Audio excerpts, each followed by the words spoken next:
Assalamu alaikum. Today we are going to make a simple mandazi. Ingredients you'll find in the description box. So leo tumeanza na kukanda tu. The process will be shown.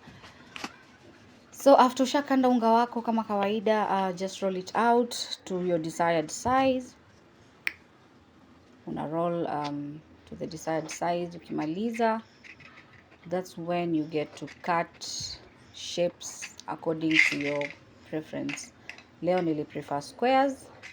Anyways, ni mandazi we are making, so no rolls. You can make even circles, whatever you wish. So yeah. So once ushapata your desired sizes, you can go ahead and fry, naika moja moja.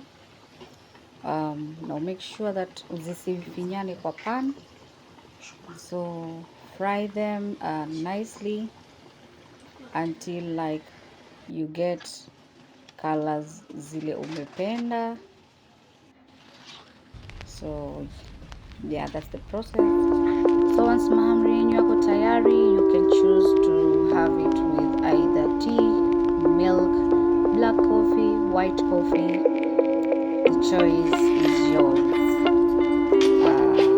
Please don't forget to subscribe, comment, like, and share. And don't forget to leave a comment in the comment section. Until next time, bye.